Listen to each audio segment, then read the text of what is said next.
This is a story about a world obsessed with stuff. It's a story about a system in crisis. We're trashing the planet, we're trashing each other, and we're not even having fun. The good thing is that when we start to understand the system, we start to see lots of places to step in and turn these problems into solutions.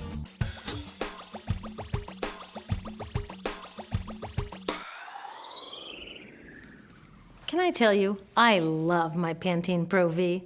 Of the dozen or so personal care products that I use every day, it's the one I can't live without. It says it gives my dull hair the ultimate cool shine. How does it do that?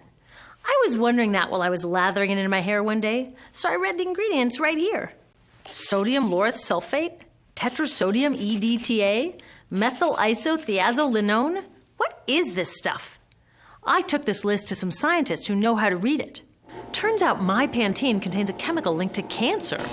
And lots of other products in my bathroom, from sunscreen to lipstick and even baby shampoo, also contain chemicals linked to cancer or other problems like learning disabilities, asthma, and even damaged sperm. Like most parents, I try to keep my family safe. But now I find out my bathroom is a minefield of toxins? What are we supposed to do? To find out the answers, we have to go back to one of the key features of our materials economy: toxics in, toxics out. If, at the factory, you pour toxic chemicals into a product, like baby shampoo, you're going to wind up with toxic baby shampoo and toxics in workers, communities, and, babies. So let's take a closer look at this toxic outrage where it seeps into our lives every day, in the bathroom. The average woman in the U.S. uses about 12 personal care products daily. The average man about 6. Each product containing a dozen or more chemicals. Less than 20% of chemicals in cosmetics have been assessed for safety by the industry's safety panel, so we just don't know what they do to us when we use them. Would you fly in an airline that only inspects 20% of its planes? Of course, not all of these chemicals are dangerous, but we know that many are. Some are carcinogens. That means that they can cause cancer. Others are neurotoxins and reproductive toxins, proven to mess up brain development and reproduction in animals. Wait a minute, we're animals too. It's like a giant experiment. We're using all these mystery chemicals and just waiting to see what happens. One thing we do know is that they're getting inside us. I had my body's toxicity levels tested, and I'm loaded with things like mercury, flame retardants, triclosan, and lead. We all are. Even babies are being born pre-polluted. Now, I know we can't live in a lead-free world, but do we have to put lead in our lipstick? I don't know. Maybe it's my fault. Maybe I just bought the wrong thing. At the store, the choices seem endless. I can get lipstick in 49 shades, or shampoo for hair that's too dry, oily, fine, limp, or frizzy. But what about the choices that really matter? Like the choice to buy products that are safe? It turns out the important decisions don't happen when I choose to take a product off the shelf. They happen when companies and governments decide what products should go on the shelves.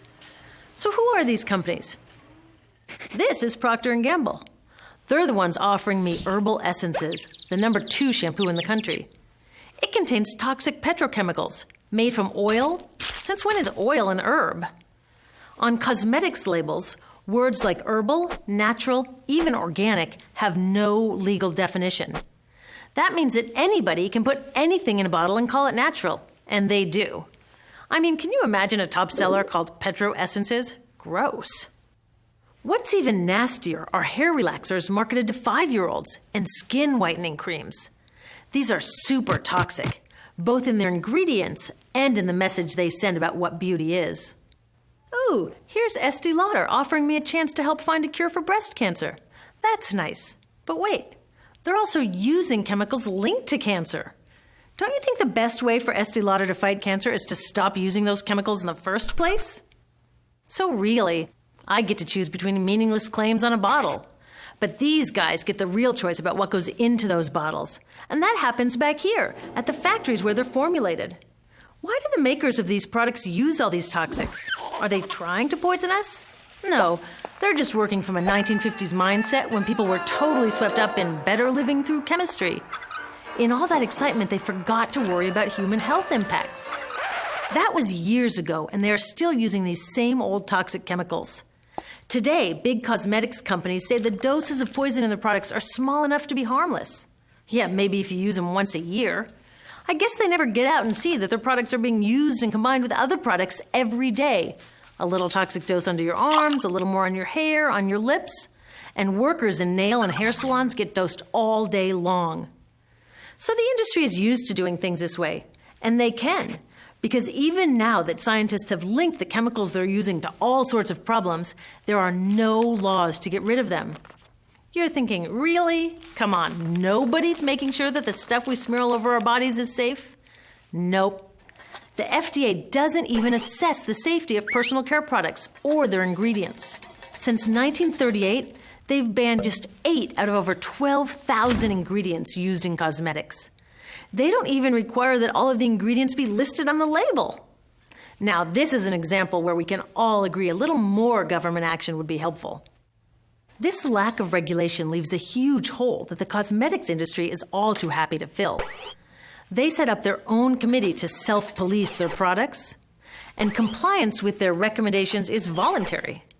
So the cosmetics industry is making the rules and then deciding whether or not to follow them. So you see, it isn't our fault that these toxic products are in our bathrooms. It's a whole broken system that's ignoring the simple rule: toxics in, toxics out. But we're not helpless. There are resources online that we can use to protect ourselves by identifying the best possible choices in the store. But the real action is with people working to change the system. Because if we really want to solve this problem, we got to start here with these guys. Women, parents, workers, people all over the country are demanding that Congress pass a new law, giving FDA the power to make sure that our personal care products are safe. We need common sense laws based on the precautionary principle. That means that when you're dealing with hazardous chemicals, just err on the side of caution. Let's not debate how much lead should be allowed in lipstick. Just get the toxic chemicals out of our products. Smarter laws would force companies to get past that old 50s mindset and figure out how to get us all clean and shiny without toxic chemicals. Can they? Totally. Many responsible cosmetics companies are already putting safer products on the market. Green chemists are developing substances that are designed to be safe and non-toxic in the first place. European governments have required the removal of many toxic chemicals, and companies have figured out how to comply. When cosmetics are reformulated to be safe and labeled honestly, then we can feel comfortable with the choices available at the store. We can choose bouncy hair or full hair, shiny lipstick or matte. We can even choose to feel beautiful without using 20 products. But we'll know that whatever we choose, the most important choice, the choice to be safe and healthy, has already been made.